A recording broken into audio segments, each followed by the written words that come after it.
আসসালামু আলাইকুম। আজ মঙ্গলবার 15ই পৌষ 9 রজব 30শে ডিসেম্বর।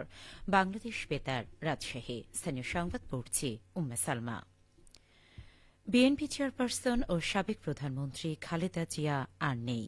তিনি আজ ভোর 6টায় রাজধানীর এভারকেয়ার হাসপাতালে চিকিৎসাধীন অবস্থায় মারা যান। ইন্না লিল্লাহি ওয়া ইন্না ইলাইহি রাজিউন। বিএনপি ভেরিফাইড ফেসবুক পেজ থেকে বিষয়টি নিশ্চিত করা হয়েছে। সেখানে বলা হয়, বিএনপি চেয়ারপারসন ও সাবেক প্রধানমন্ত্রী দেশনেত্রী বেগম খালেদা জিয়া আজ সকাল 6টায় ফজরের ঠিক পরে ইন্তেকাল করেছেন। সেখানে তার রুহের মাগফিরাত কামনা করে সকলের নিকট তার বিদেহী আত্মার জন্য দোয়া চাওয়া হয়েছে। আসন্ন ত্রয়োদশ জাতীয় সংসদ নির্বাচনে ৩০০ নির্বাচনী এলাকায় রিটার্নিং কর্মকর্তা বা সহকারী রিটার্নিং কর্মকর্তার কাছে মোট ২,৫৮২টি মনোনয়নপত্র দাখিল করা হয়েছে। গতকাল মনোনয়ন জমা দেওয়ার শেষ দিন বিকেলে নির্বাচন কমিশন কার্যালয় থেকে এই তথ্য জানানো হয়। এর আগে সারা দেশে মোট ৩,৪০৭ জন প্রার্থী মনোনয়নপত্র গ্রহণ করেছিলেন। এদিকে আসন্ন নির্বাচনে লড়তে রাজশাহীর ৬টি সংসদীয় আসনে মোট ৩৮ জন প্রার্থী মনোনয়নপত্র জমা দিয়েছেন। এর আগে রাজনৈতিক দল ও স্বতন্ত্র মিলিয়ে জেলায় ৫৭ জন প্রার্থী মনোনয়নপত্র উত্তোলন করেছিলেন।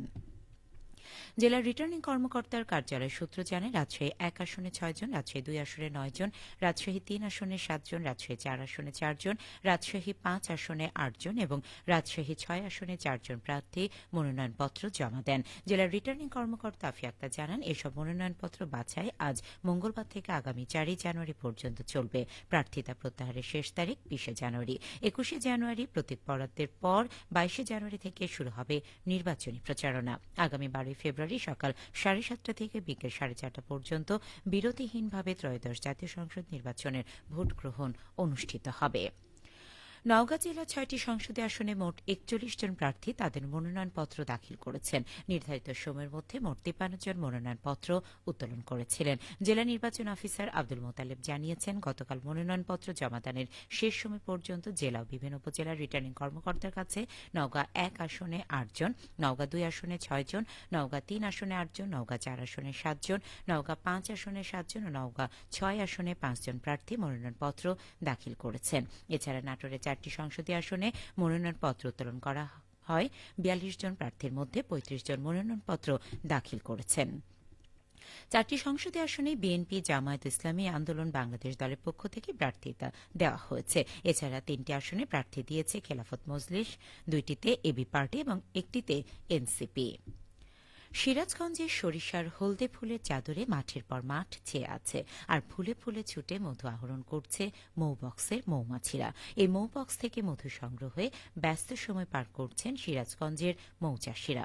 এ নিয়ে এখন শুনুন আমাদের সিরাজগঞ্জ জেলা সংবাদদাতার একটি প্রতিবেদন। সিরাজগঞ্জের চলনবিল অধ্যুষিত তারাস, উল্লাপাড়া, রায়গঞ্জ ও শাহজাদপুর সহ জেলা জুড়েই এখন সরিষা ফুলের সমারোহ। হলুদ ফুলে ছেয়ে থাকা ফসলের মাঠে মাঠে সহস্রাধিক মৌবাক্স স্থাপন করেছে দূর দূরান্ত থেকে ছুটে আসা মৌখামারিরা। মৌবাক্সের মৌমাছি গুনগুন শব্দে দুলতে থাকা হলুদ ফুলে ফুলে ছুটে করছে মধু আহরণ। মৌমাছির আহরিত মধু মৌবাক্স থেকে সংগ্রহে ব্যস্ত সময় কাটছে মৌয়ালদেরও। এবারের মৌসুমে সরিষা ফুল বেশি থাকায় বাড়তি মধু সংগ্রহের প্রত্যাশা খামারিদের। চলন বিলটা অনেক বড়, চারি সাইডে শুধু সরিষা সরিষা। এখানে আবহাওয়া ভালো থাকে, মধুও ভালো পাওয়া যায়। আমরা প্রতি বছর সরিষা মাঠে এখানে আসি। আমাদের এখানে ভালো মধু হয়, এই জন্য আমরা সাতকা থেকে এখানে আসি। এ বছরে যদি আবহাওয়া ভালো থাকে ইনশাল্লাহ 100 কন্টেন তো পাবো। উল্লাপাড়া উপজেলা কৃষি কর্মকর্তা কৃষিবিদ সুবর্ণা ইয়াসমিন বলেন, মৌমাছির মধু সংগ্রহের প্রক্রিয়ায় ফুলে ফুলে পরাগায়ন হয়, শতকরা 33% বাড়বে সরিষার ফলন, পাশাপাশি উৎপাদিত হবে মধু।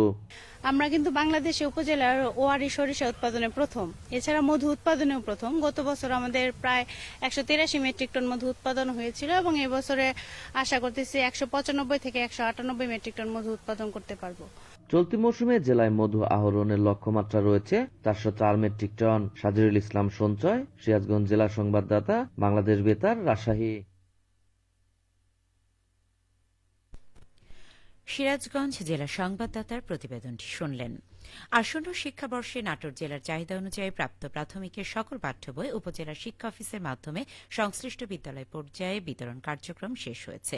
প্রাথমিকের বিভিন্ন পর্যায়ে জেলায় ১,২২৪টি শিক্ষা প্রতিষ্ঠানের মোট শিক্ষার্থীর সংখ্যা ১,৭৭,৩৬০ জন। এসব শিক্ষার্থীর অনুকূলে মোট 8,41,590 কপি বই বিদ্যালয় পর্যায়ে প্রদান করা হয়েছে। এছাড়া জেলায় ৯৯২টি প্রাক প্রাথমিক বিদ্যালয়ের 5 বছর থেকে 5 বছর অধিক বয়সী ৩১,৯৪০ জন শিক্ষার্থীর জন্য ৫৮,৫০৪ সেট বই ও খাতা সংশ্লিষ্ট বিদ্যালয়ে প্রদান করা হয়েছে। 4 বছর থেকে 4 বছরের অধিক বয়সী শিক্ষার্থীর জন্য নির্বাচিত ৮৩টি সরকারি প্রাথমিক বিদ্যালয়ে ফ্ল্যাশ কার্ড, সংখ্যা চার্ট, ফিলিপ চার্ট এবং 10 সেট করে বই প্রদান করা হয়েছে। জেলা প্রাথমিক শিক্ষা অফিসার মোহাম্মদ আব্দুল হান্নান জানান, প্রথম থেকে পঞ্চম শ্রেণী পর্যন্ত শিক্ষার্থীদের সকল বই এবং প্রাক প্রাথমিকের 2টি শ্রেণীর বই, খাতা ও সকল সহায়ক উপকরণ উপজেলা শিক্ষা অফিসের মাধ্যমে ইতোমধ্যে বিদ্যালয় পর্যায়ে প্রদান করা হয়েছে। সবশেষে আবহাওয়া। আজ সকাল 6টায় রাজশাহীতে তাপমাত্রা ছিল 12.5 ডিগ্রি সেলসিয়াস। এ সময় বাতাস আর্দ্রতার পরিমাণ ছিল 94%।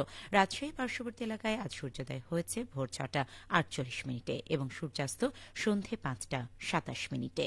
সংবাদ শেষ হল। আমাদের পরবর্তী স্থানীয় সংবাদ দুপুর 12টা 10 মিনিটে।